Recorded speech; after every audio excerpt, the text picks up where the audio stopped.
siempre ha sido trabajar en la etapa de crecimiento y desarrollo, buscando que aprovechen ese espacio de tiempo y que cuando ya lleguen al profesional, bueno, lleguen con un material Claro. muscular, corporal adecuado para poder aumentar rendimiento y usar otras herramientas que se pueden.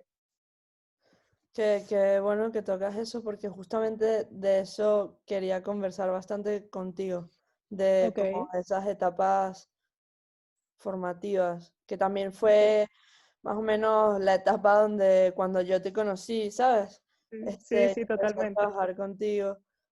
Y, pero antes me gustaría, si Sara, puedes hacer, contar un poquito tu recorrido, Ok, ¿sabes? En la nutrición deportiva.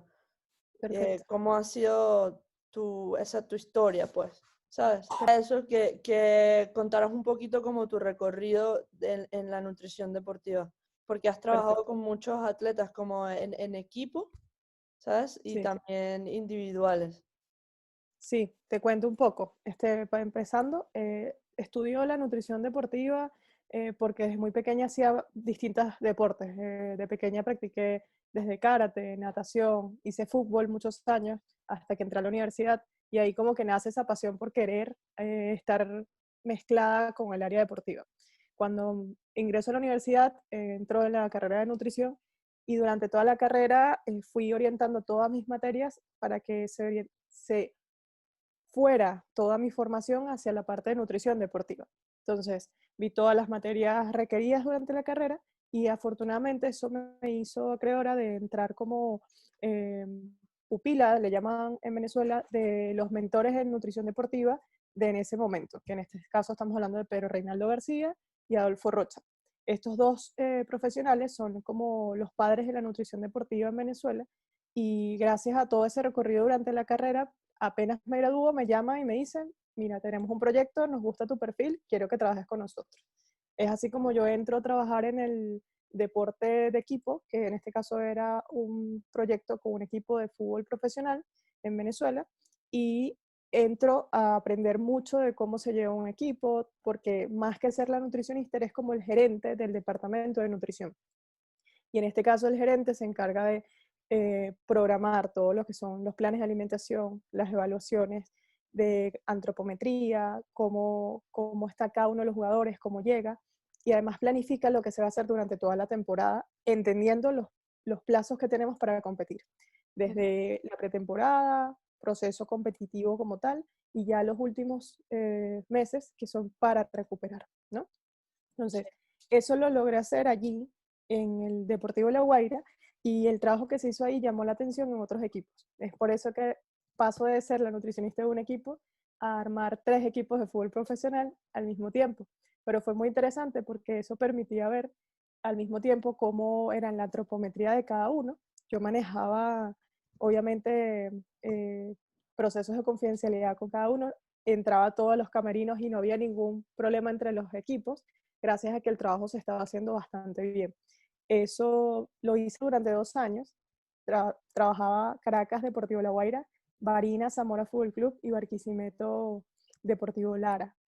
Con esos 3 equipos, cada uno desarrolló el departamento. Logramos abrir el departamento en cada uno con hasta 5 nutricionistas, lo cual hizo como una red. Ya, Eso amplió la entrada de nutricionistas al mundo de la nutrición deportiva, pero de forma importante. Hoy en día casi todos los equipos tienen nutricionistas. Entonces digamos que fue un momento donde había que hacerlo bien porque sí, éramos de los primeros. Y si lo hacíamos mal no íbamos a dejar la puerta abierta, sino más bien íbamos a restar. Sin hablar, Taimet, del tema de que obviamente soy mujer y eran unos equipos de hombres. Entonces, claro. en este caso, viajar, entrar a los camerinos, es toda una historia que tenías que ser muy fuerte porque decías, ok, soy la única mujer en un grupo de 50 y te tienes que adaptar. Y ellos se van a adaptar también a ti, pero tú eres el factor raro en esa ecuación. Entonces Sí, es complejo, sin embargo, mira, muy buena experiencia con los equipos de fútbol. Ese mismo trabajo me llevó a entrar al Instituto de Ciencias de Gatorade del Deporte, que en Venezuela es un ente muy importante a nivel de educación. ujú, Nos forman de una manera en la que nosotros traducimos la ciencia para que los atletas entiendan los estudios que vienen saliendo y que están muy nuevos y que a veces uno lo lee y es algo muy científico, pero que la verdad lo traducimos para que en charlas o en actividades educativas llegábamos con charlas tanto grupales como para equipos profesionales y les traducíamos toda esta información, que hay que comer antes, que comer durante, que comer después. Justo en ese, digamos, proceso, yo noto que había una necesidad, trabajaba con profesionales, pero sabía que el problema, los problemas que encontraba a nivel profesional venían de las canteras. Entonces eran problemas como no sé qué es una proteína, no sé qué es un carbohidrato, no me alimento lo suficiente, no sé cuánto debo comer. Y esas son preguntas que tú que tienes formación nutricional desde joven, sabes que la verdad eso se resuelve a temprana edad y más nunca surgen dudas tan específicas. Quizás dudas más como qué suplemento tomar y cosas así está bien, pero que un atleta profesional te pregunte qué es un carbohidrato, yo ya entendí ahí como que hay algo mal aquí, estamos haciéndolo mal abajo. Claro. Y, y había que irnos para atrás ahí. Ya. Bueno, es de eso básicamente por lo que quería conversar contigo. Y es porque en esas etapas formativas yo siento que hay mucho desconocimiento. Como que, Sí, o sea, hay mucha información, pero la gente, los padres, los niños son niños y los padres, los entrenadores no lo saben todo y no están bien informados a veces, ¿sabes? Y cometen errores no, o sea, sin querer queriendo, digamos, ¿sabes? sí, Em, no lo quieren hacer, no quieren restar, pero por no saber, restan. Y entonces en esas edades como que hay cosas críticas que te van a sumar a tu etapa de profesionalismo o te van a restar y te va a costar como que catch up, ajustar. ¿sabes? Sí, Exacto, total. con otros que ya están mucho más avanzados. Entonces te retrasa un poco. Entonces yo Sí, lo que quería empezar hablando contigo, primero hacerte una introducción de qué es The Players Box. Quería genial. decirte que hablando de equipos, en el tenis, que es un deporte individual, pero al final necesitas un equipo detrás, Total. que entre esos está un nutricionista. Ahora se han sumado un montón de especialistas y entre esos debe haber un nutricionista, ¿sabes? Sí. Desde edades tempranas. Básicamente eso es The Players Box. Es crear Genial. un equipo para jugadores de tenis jóvenes en esas edades que puedan sentir ese apoyo y a la final para mejorar su rendimiento. Entonces, Totalmente. em, a ver, ¿por dónde podemos empezar? Tengo muchas preguntas. Ok. Em, Podemos empezar por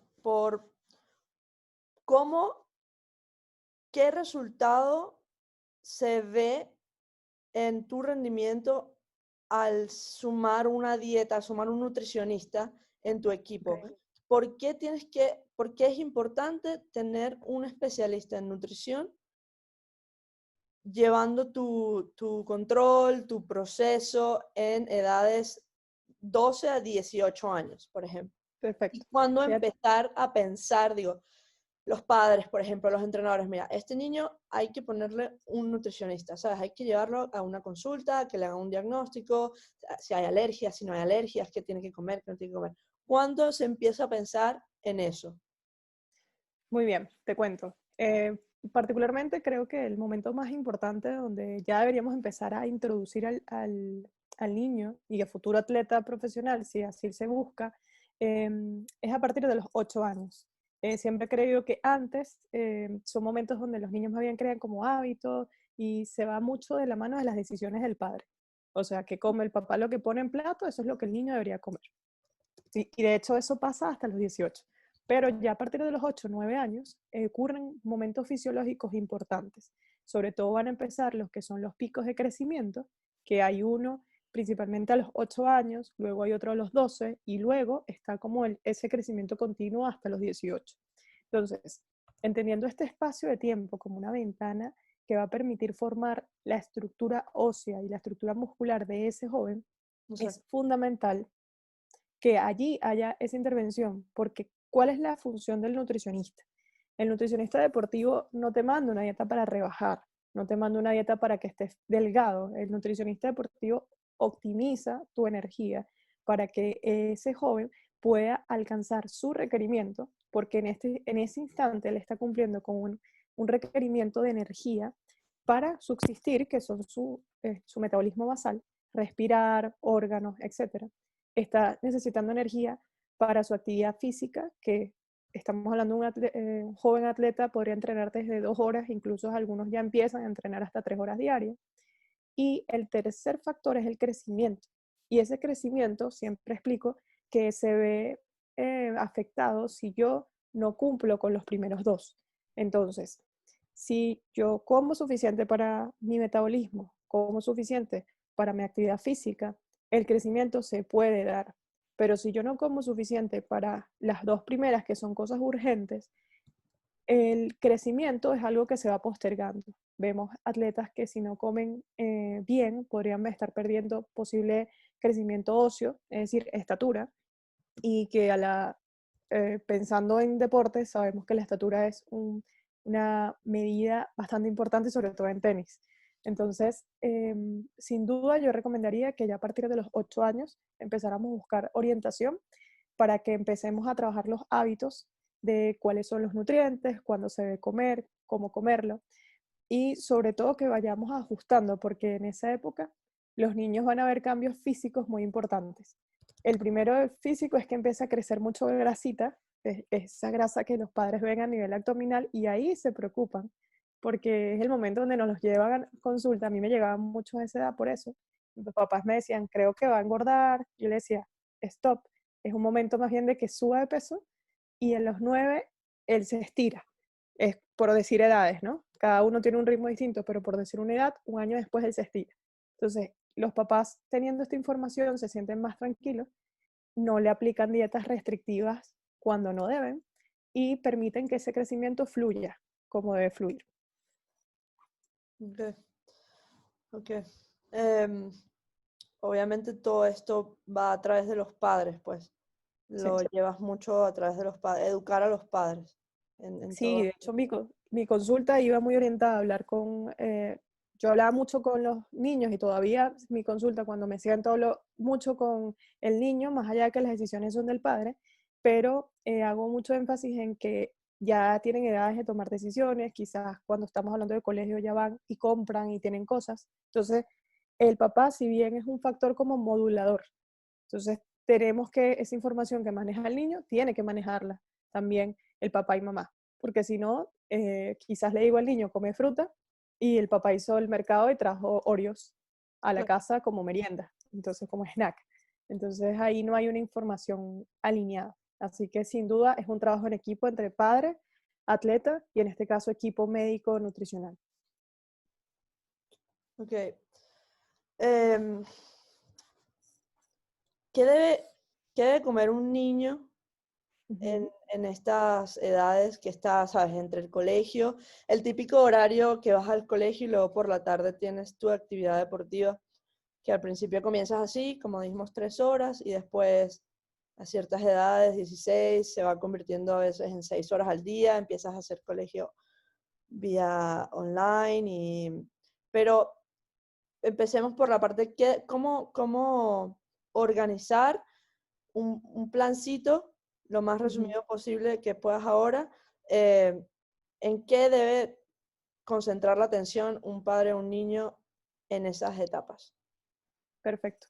Es importante identificar que nosotros tenemos 3 nutrientes en los cuales nos vamos a orientar todo plan nutricional. Están los primeros los carbohidratos, y dentro del grupo de carbohidratos entran frutas, vegetales y todos los almidones que conocemos, como pastas, panes, harinas. El segundo grupo son las proteínas, que ahí están todo lo que es de origen animal, pollo, carne, pescado, pero también están las proteínas veganas, como las legumbres, porotos, caraotas, lentejas, garbanzos. Entonces, ahí esos ya van 2 nutrientes. El tercero es la grasa. La grasa, tenemos grasas saturadas de tipo animal, pero también están las grasas sanas, como el aguacate o la palta, En este caso también está los aceites, frutos secos y otras opciones. Entonces, tengo 3 nutrientes hacia cuál me oriento. En esta etapa de crecimiento es fundamental que lo orientemos a consumir suficientes proteínas, y cuando digo proteínas me refiero a porción, que pueda tener una proteína como huevo en el desayuno, una proteína como a lo mejor pollo, carne, pescado en el almuerzo y nuevamente proteína en la cena. Esto con una porción que de verdad, una recomendación sencilla, usar el tamaño de la mano del niño, no de los papás. Eso indica que la porción no va a ser tan grande como muchos imaginan, sino más bien es una porción bastante moderada. ¿Qué es lo que más lleva el plato? El plato debe estar principalmente formado por carbohidratos, donde la mitad podríamos orientarlo a vegetales y una buena porción, estamos hablando de un cuarto, un poco más del cuarto del plato, de almidones tipo pasta, arroz, lentejas y opciones que en lo posible sean sanas. Cuando yo digo suficientes carbohidratos, la gente se imagina dulces, golosinas, y la verdad es que no son esos carbohidratos. Me refiero más bien a el vegetal, el arroz, la pasta y por sobre todas las cosas la fruta. Si el chico o la niña quieren un postre, orientémoslos hacia la fruta, postres de fruta, snack de frutas, y no prioricemos las galletas o las frituras como opciones aunque estén creciendo, ¿ok? Así que si se imaginan un plato, podrían perfectamente darle una buena porción al vegetal, un postre de fruta, una proteína del tamaño de la mano y evidentemente su porción de carbohidrato de almidón, como el arroz, la pasta, o en este caso puede hacer unas lentejas o unos El garbanzos. porcentaje sería más o menos como en ese plato, si hablamos en porcentajes, sería como carbohidratos cuánto, proteínas cuánto. El carbohidrato principalmente lo podríamos orientar, incluso te puedo poner una imagen, Aimet, si quieres, Sí, que te quede allí. Te puedo poner la imagen para que la puedas ver. Y básicamente el carbohidrato va orientado casi un 50% de ese plato. Luego vemos un 30, no más del 25 a 30% de la proteína, ¿ok? Y la grasa viene siendo una porción que se representa porque viene de la proteína que ya están comiendo o porque se la coloco como aguacate o como nueces o como básicamente maní o mantequilla de maní, pero no, nunca la ponemos como la fritura o no se representa como una parte principal del plato, ¿no? Así que voy a buscarte por acá, que lo tengo en sí. alguna presentación, para que lo podamos dejar quizás ahí de imagen y de alguna manera sirva de ejemplo, ¿no? Igualmente, no siempre es importante que sepan que hay niños que crecen antes que otros, se le llaman maduradores tempranos, y van a tender a comer más. Entonces hay que tenerlo presente. Estos que son maduradores tempranos son los típicos que se comen en la nevera, que arrasan con todo y los papás no hayan ya qué hacer, ¿no? Sí. Pero pasa.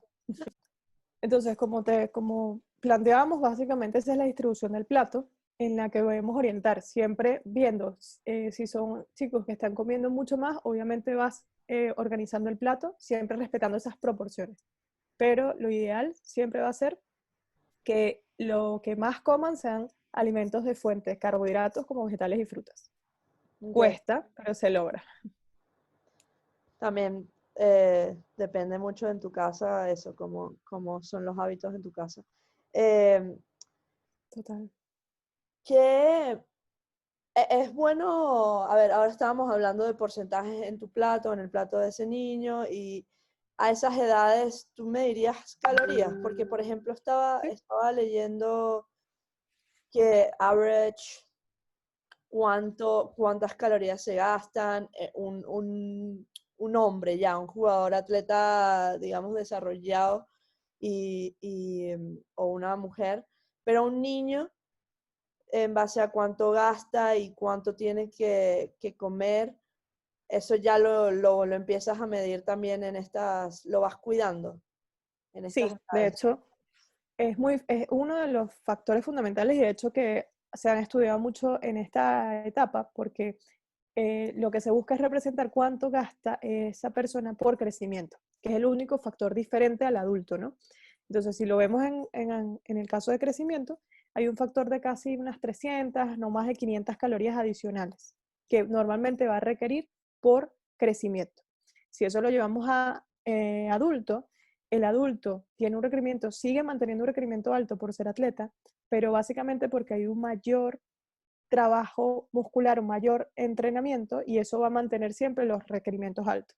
Por darte un ejemplo, hablamos de un niño sedentario que no entrena, que puede tener un requerimiento alrededor de las 1800, 2200 calorías, mientras que un niño que hace ejercicio y que además está en un pico de crecimiento, podía llegar hasta las 3500, ¿ok?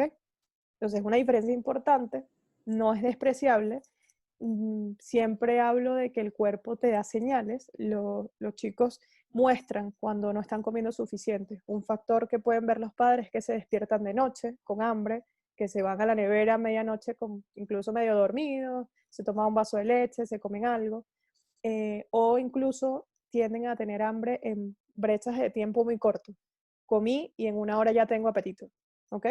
Y cuando digo hambre, identifiquemos el hambre como dame lo que tengas, que yo me lo como. Eso es hambre. Diferente a la ansiedad, que es que el niño comió y en una hora está agarrando el helado o está buscando las gomitas. Eso es distinto. Entonces, con esas dos situaciones pueden ustedes ver si realmente su hijo o su hija no está comiendo o está manifestando que le falta energía. Además de que manifiestan, por ejemplo, sueño, bostezos constantes, no rinden bien en el entrenamiento. A veces los entrenadores te lo dicen, mira, no está terminando los trabajos.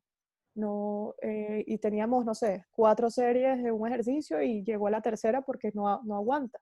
Esas son cosas importantes que pueden ver los papás, porque sin duda, si no llegamos a respetar esa brecha de average de calorías, el cuerpo va a básicamente cesar la intensidad con la que entrena, va a manifestar también algunos factores fisiológicos, como en el caso de las niñas, que por ejemplo desaparece la menstruación o se retrasa mucho, no viene cada 30 días, sino que viene cada 45.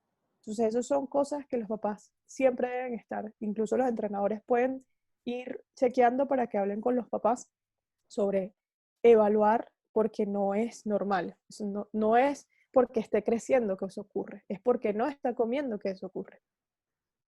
Claro, no está comiendo los nutrientes que necesita su cuerpo. Exacto. Y,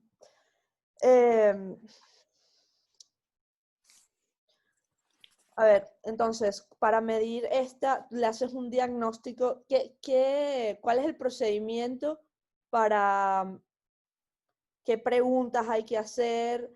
Por ejemplo, yo no soy nutricionista, pero ahora en el rol de coach, por ejemplo, si yo quiero tener una idea de qué puede estar sucediendo en casa con el tema de la nutrición, son preguntas. ¿Qué preguntas se le puede hacer básico? ¿Qué desayunaste? ¿Qué almorzaste? ¿Tienes meriendas? ¿No tienes meriendas? Eso. ¿O hay algo más que se pueda como que Hay sacar mucho. así del niño? Mira, podemos usar, de hecho, podemos valernos en la tecnología. Hoy en día existen apps donde tú puedes ir haciendo el recordatorio de 24 horas que nosotros llamamos. El recordatorio de 24 horas, que durante 24 horas anotes lo que comes. Entonces tú desde temprano y dices, bueno, vamos, incluso los chicos que todo lo hacen a través de teléfono, y dices, por esta semana vamos a anotar lo que vas comiendo. No se modifica nada, simplemente le dices, ingresa aquí, en esta app, todo lo que comes. Ay, pero es que me comí unos dulces, mételo. O sea, mete todo lo que comas. Y luego de por lo menos 3 días de récord, lo ideal científicamente, si fuera nutricionista, tú le dices, bueno, haces un día lunes normal, puede ser un día viernes, que suelen salirse un poco, y un día domingo, como para que tú tengas 3 días distintos. Un Okay. día lunes que es como bastante rígido, un viernes que ya se empiezan a desajustar, y un domingo que suele ser descontrol total.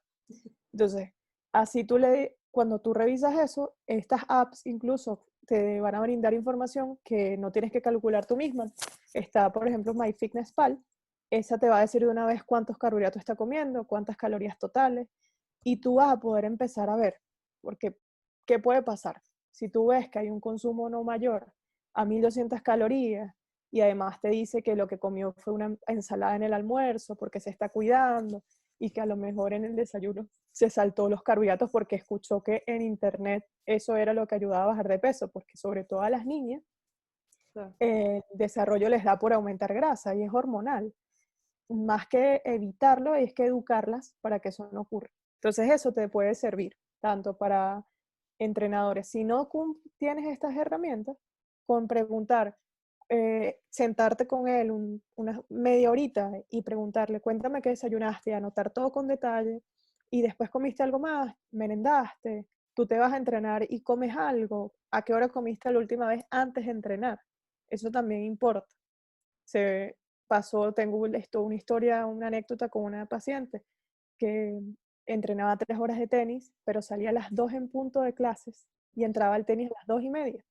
Ujú. No le gustaba comer en esa media hora porque no tenía apetito y sentía que se iba a vomitar en la clase. Entonces ella salía, desde las 10 de la mañana desayunaba, a las 2:30 entraba a tenis, corrida, y el factor que llamó la atención de su papá fue que la niña salía del tenis y se montaba en el carro y se quedaba dormida en menos de 10 minutos. Ni comía. El apetito se le iba porque estaba tan cansada que su cuerpo no podía mantenerla despierta. Y él me dice, yo casi que la he tenido que cargar 3 veces para llevarla a la cama. Y no se para. Entonces, hasta el día siguiente otra vez. O sea, la niña estaba haciendo, cuando mucho, 2 comidas diarias.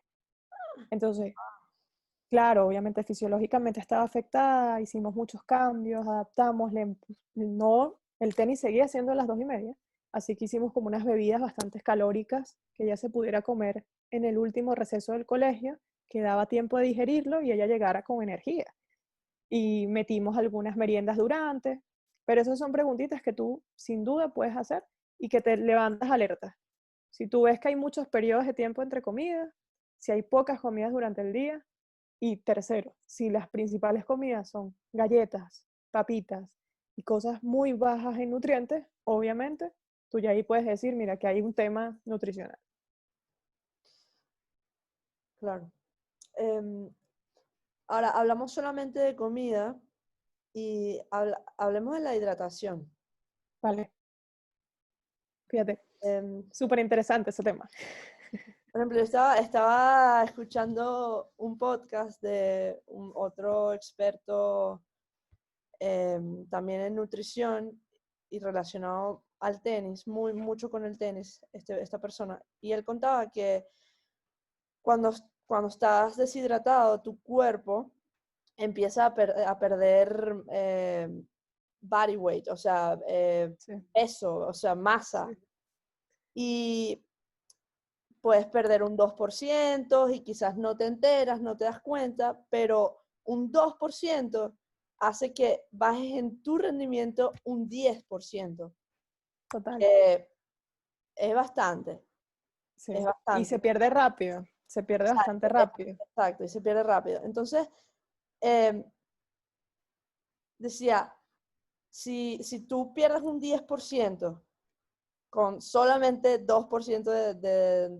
deshidratación, imagínate si eso llegara a un 10%, no sé si eso puede llegar a un 10% de deshidratación, pero ya al Ya, estar ya, 10% abajo en tu sí, performance, en tu rendimiento, tu mente no reacciona igual, tus piernas no van a reaccionar igual, la decisión, la toma de decisión en una cancha va a ser total. diferente a cuando estás fresco, a cuando estás hidratado, estás nutrido. Entonces, eso, el tema de la hidratación. Fíjate, lo importante que lo nombres porque realmente es así. Se habla de que el cuerpo es un ente que es totalmente regulado de temperatura. A medida que nosotros subimos temperatura porque realizamos trabajo mecánico, que es en el caso del ejercicio, tu temperatura central aumenta. ¿Qué es lo que hace el cuerpo para bajar esa temperatura central? Va a generar sudor, buscando como humectar y hidratar de lo mismo que harías tú cuando tienes calor, colocarte agua en cara, en el cuerpo.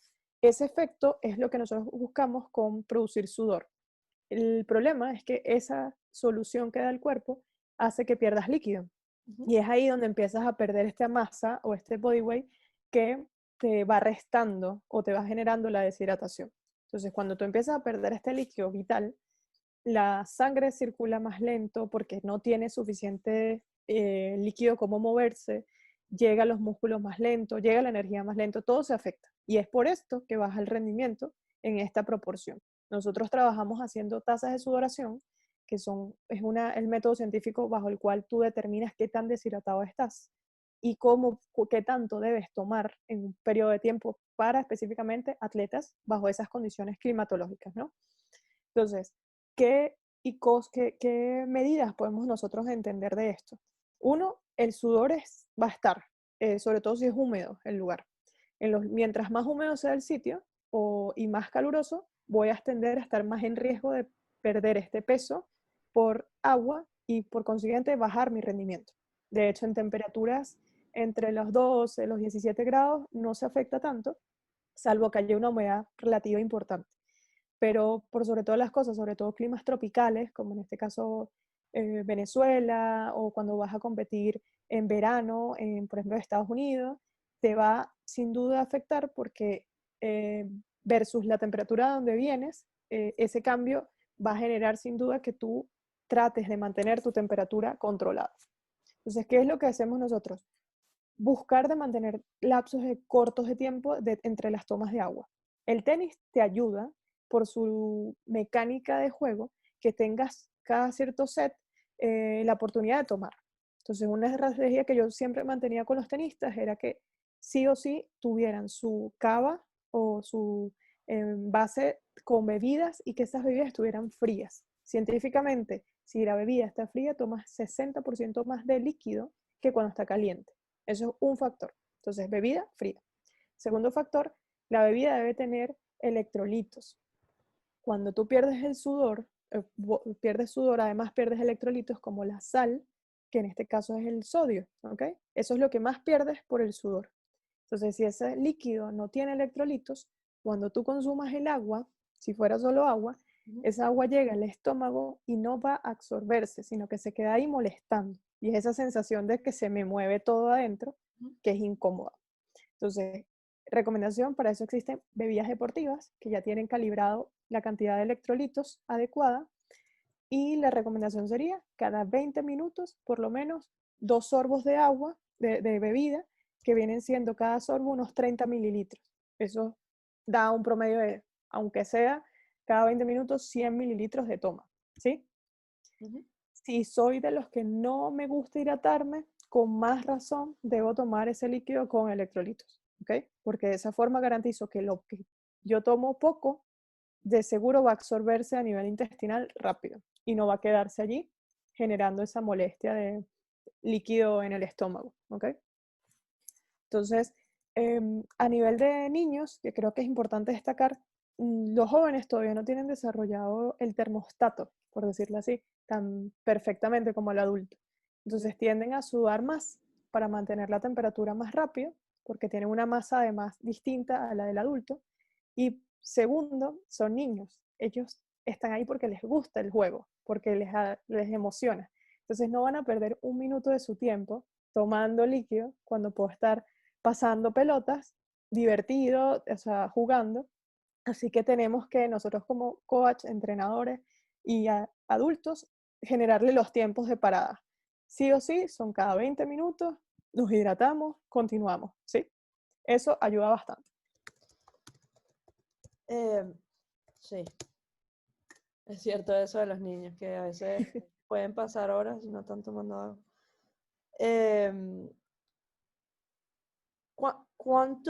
¿Cuántas horas previas, por ejemplo, si tienes que preparar un partido, o no un partido, tienes que preparar para tu entrenamiento,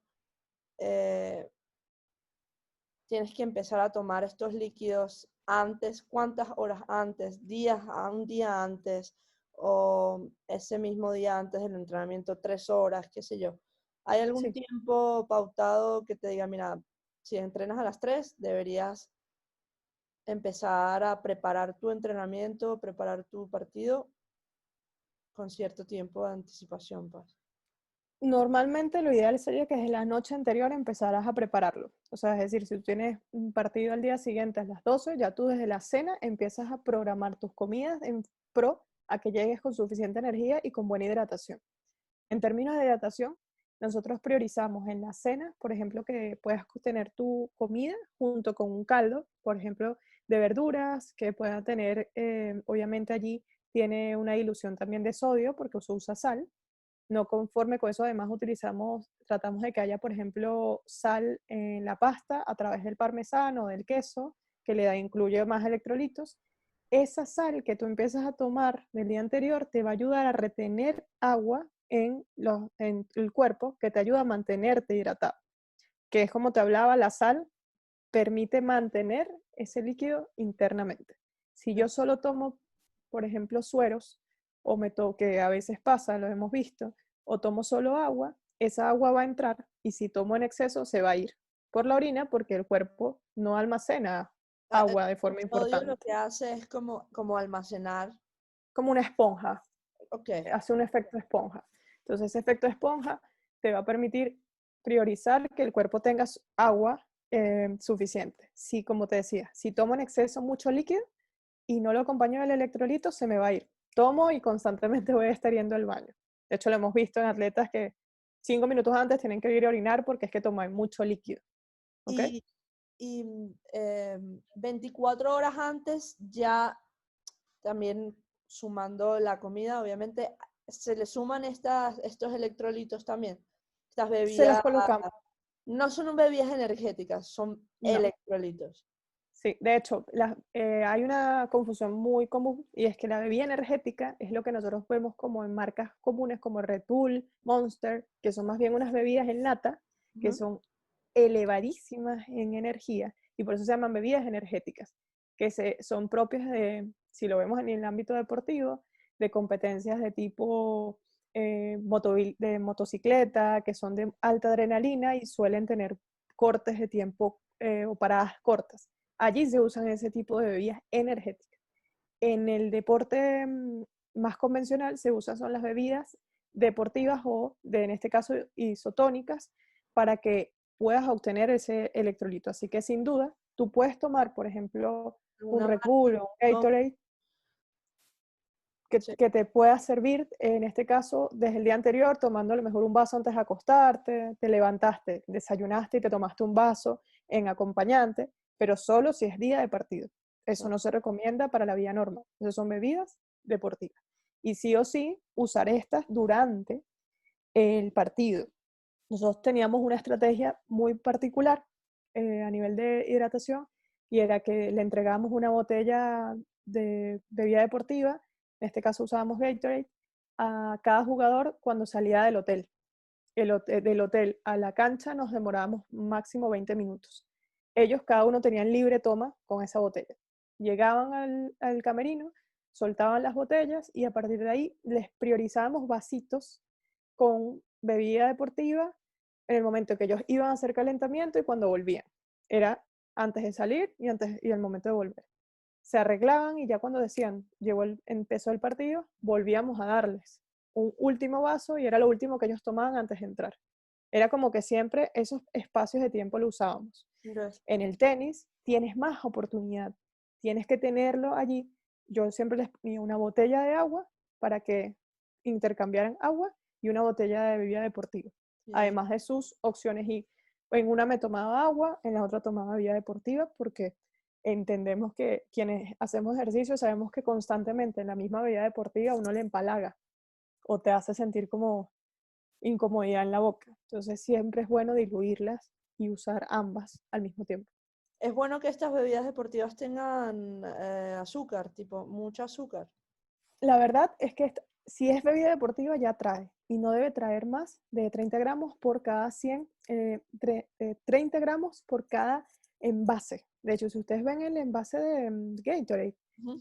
atrás te va a decir que todo el envase tiene 30 gramos. Esos son 2 cucharaditas de azúcar. Ok. Si vamos y compramos, por ejemplo, que he visto que hay gente que me dice, no, pero yo prefiero comprarle un jugo de fruta, es más natural. El jugo de fruta tiene alrededor de 4 cucharadas de azúcar, incluso más. ¿Por qué se busca que no tenga tanta azúcar en concentración? Porque cuando ese azúcar llega al estómago, nosotros tenemos que priorizar que entre rápido a la sangre. Si hay mucha azúcar, se va a retrasar la absorción. Entonces, científicamente las bebidas deportivas no pueden tener más del 6 al 8% de azúcar.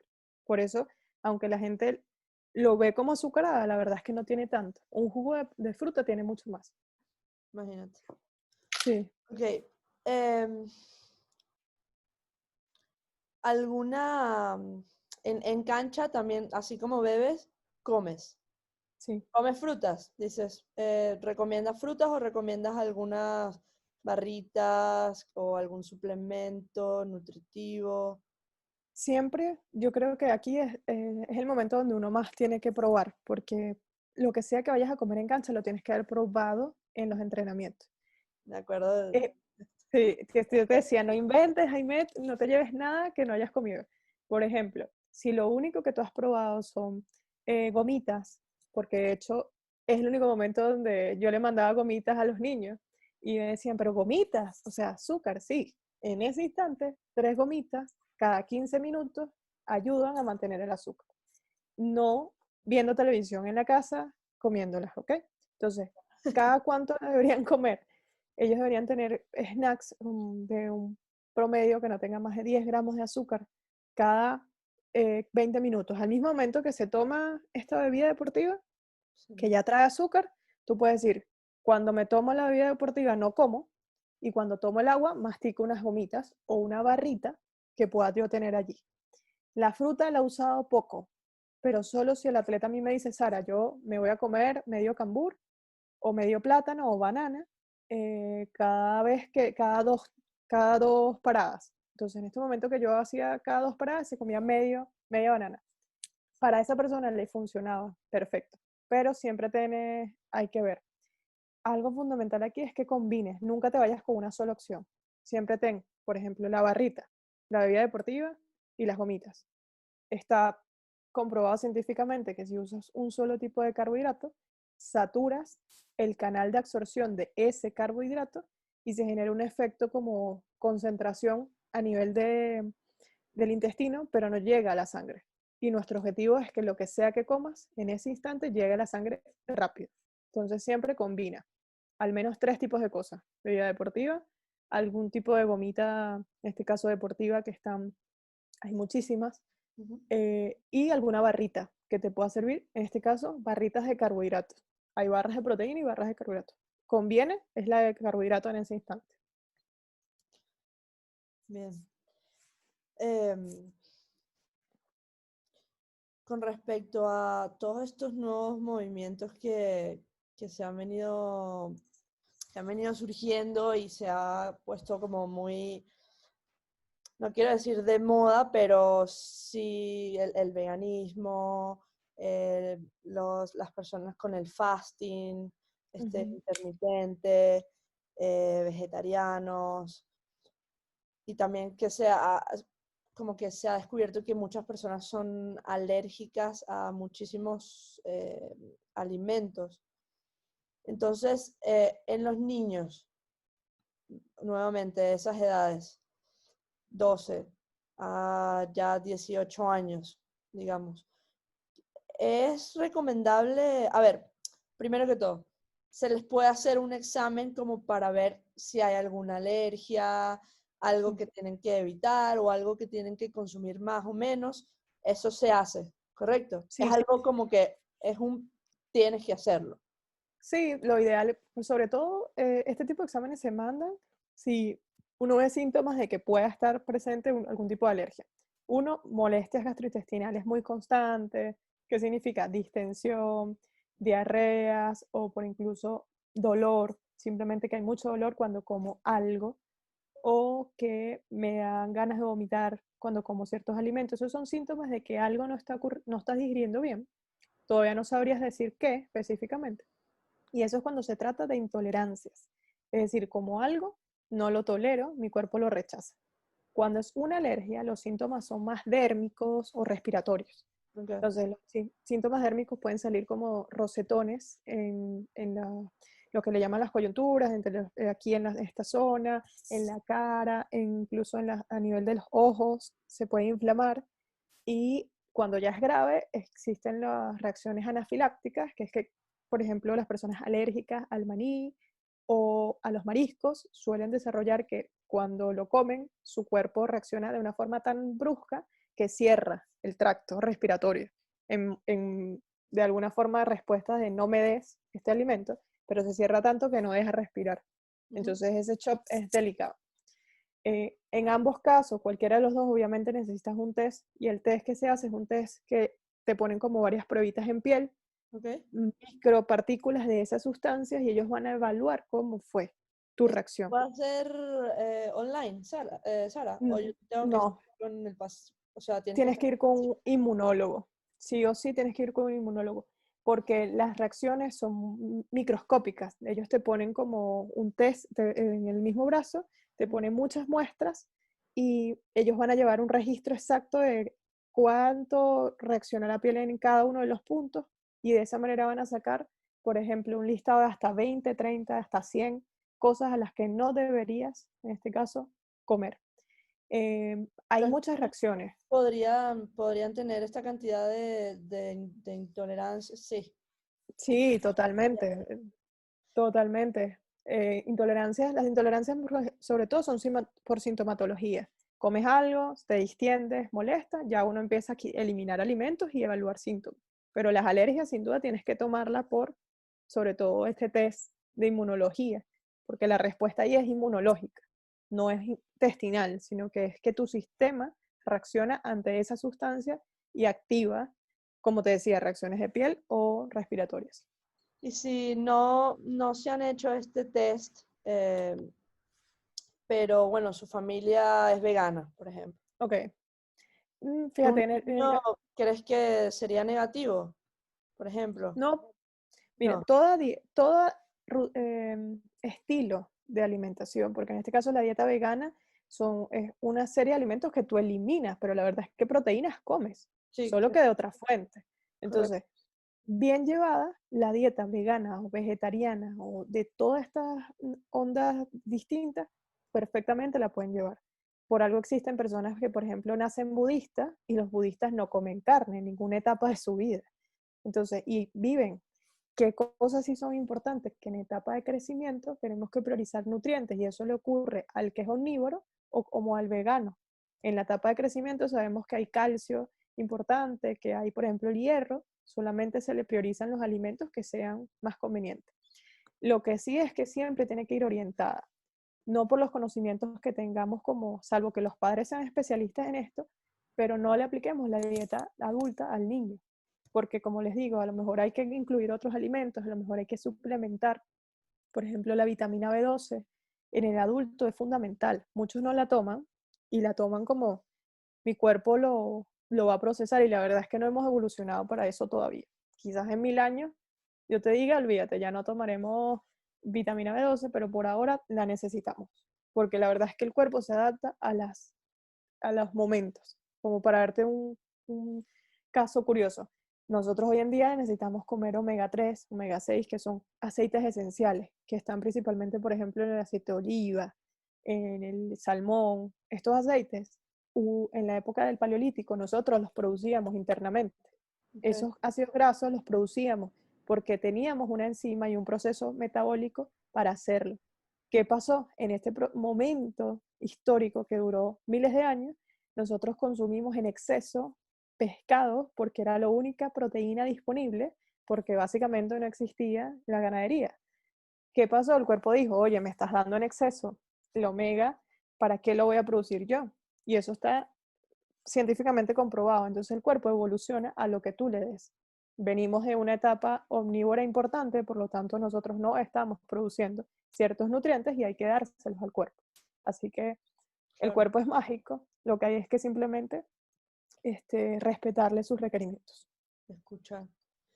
Ahí cuando dijiste, ya estoy terminando, Sara, no te voy a quitar mucho más tiempo, pero No, ahora tranquilo. cuando dijiste de los adultos no pueden, los niños no deben comer lo mismo que los adultos, cuando estábamos hablando del plato, de los porcentajes, ahí en esa imagen que me mandaste, que no la pude poner aquí, pero que me la enviaste, ese es un plato para un niño, que va a ser totalmente diferente. Te puedo mandar dos. Te voy a mandar el como el del adulto y el del niño para que sea más visual. Eso, pero siempre es el mismo patrón. Lo que haces es que amplías un poco más el vegetal para los adultos, que porciones, necesitas menos. Exacto, la porción es lo que cambia, lo que pero cambia. esa distribución es para todo el mundo. Lo que empiezas tú dices, bueno, yo soy un adulto, quiero controlar mi peso, bueno, amplío los vegetales, la proteína y reduzco los almidones porque son los que más tienden a generar el exceso. Claro. En los niños pongo más fruta, coloco más carbohidratos porque van a tener más apetito y la proteína la mantengo. Pero esa es como decir la base de Un la alimentación estándar adecuada. y con eso juegas. De hecho, lo generó una guía de alimentación que es la guía de alimentación de MyPlate, que lo creó Estados Unidos, con orientación de educar a la gente y a la población general. Entonces, solamente es cuestión de adaptar. Bien. Bueno, Sara, yo te quiero hacer las últimas dos preguntas que son más como que si nos puedes dar un consejo a coaches, puedes dar consejo a los coaches, a los padres y directamente a ese jugador que está empezando su carrera, ya, su carrera en el tenis. Perfecto. Independientemente de cuál sea su máximo meta, su sueño, están haciendo un deporte y están gastando horas y energías en cancha. ¿Qué consejo le puedes dar a ese jugador joven, a ese padre de ese jugador y a ese entrenador? Perfecto. Fíjate, el mejor consejo que creo que trato de llevar y el mensaje es que los especialistas, como en el caso mío, los nutricionistas, tenemos poco contacto con los atletas. Probablemente estemos una vez al mes o una vez cada 3 meses en un caso idóneo, un caso ideal. Y son pocas las academias que he hecho y coach que se apoyan en especialistas de mi área. Entonces, lo primero es que se den cuenta que ustedes son las personas que están con ellos todo el tiempo, que además les explican y además les dan consejos. Y para ellos, para los niños, lo que diga su coach es amén, como dirían en Venezuela. O sea, es lo que voy a hacer. Si mi coach me dijo que yo me coma una banana al salir, yo voy a comerme eso porque además estoy en una etapa psicológica en la que yo repito lo que mis ideales hacen, que en este caso es el coach. Entonces, es muy importante su función, es muy eh, fundamental lo que le digan. Entonces, si ustedes hacen acciones pequeñas, como a partir de ahora traemos frutas los viernes y compartimos después, ellos empiezan a crear como ese mensaje subliminal de se debe comer fruta después de entrenar. No debo comerme el snack empaquetado que me compraba yo y que me comía en el carro. Entonces vas creando como un hilo de información que se forma en su psiquis y en su cuerpo como algo que yo debo hacer. Entonces, eso es el primero. Son muy importantes las cosas que ustedes digan. Apoyemos, digamos, el entorno saludable al crear esta serie de hábitos. De hecho, vi un caso con unos entrenadores que tenían amonestado a sus chicos que llegaban tarde y la penitencia era que traía la merienda. Entonces, todos los viernes el que llegó tarde era el que traía la merienda. ¿Qué trajiste? No sé, mandarina, traje piña. Entonces era como, al final era un castigo, pero positivo, porque además les formabas el hecho de que Claro. tú te encargas de algo. Entonces, bueno, ahí se los dejo por si les funciona. No es un castigo, era más bien como que entendieran que ellos tenían que ese día encargarse de la comida de todos y que de por sí era fruta, nunca iba a ser otra cosa, ¿no? Entonces, cosas como esa, importante. Y para los papás, es importantísimo que noten los detalles en sus hijos. Ustedes ya de por sí tienen mucho trabajo criándolos y educándolos y haciendo todo lo que hacen al día. Es complejo ser papá de deportistas. Tienen las actividades de clases, pero además las deportivas y es mucho trabajo. Pero sobre todo escúchenlos, pregúntenle cómo se siente, qué les gusta y no solamente fijen patrones según sus creencias o gustos, porque eso puede restarle cosas o nutrientes a sus niños. Así que consulten y sobre todo busquen ayuda. A mí me encanta trabajar con personas como tú, como entrenadores que entienden que son muchos factores lo que convergen en un buen atleta. Así que en la medida que nos apoyemos y nosotros entendamos que cada uno de nosotros tiene una función, los atletas que vamos a formar van a ser no solo de una calidad deportiva alta, sino también van a contar con la salud que les permita tener un mejor rendimiento a futuro.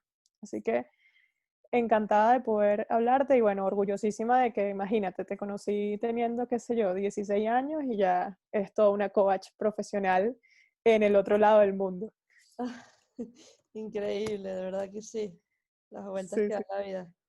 total. Te recuerdo con mucho cariño, Sara, y me acuerdo todo lo que me decías, los planes los tengo por ahí en algún lado, sé que los tengo en la compu, de verdad que sí. Y qué importante es a lo que tú te dedicas. Y qué importante es tomarlo en cuenta desde muy temprano. O sea, al final hay que formar jugadores integrales, no es solamente pegarle a la pelota, Claro. o no solo en el tenis, pues en los demás deportes también. Y eso es muy importante lo que ustedes hacen y muchas gracias por tomarte el tiempo. Sé No, que, bueno, te quité un ratico, te quité bastante nada, tiempo, pero muy valioso súper todo lo que contenta. compartiste y encima súper detallado. De verdad que muchas gracias, muchísimas gracias. Cuando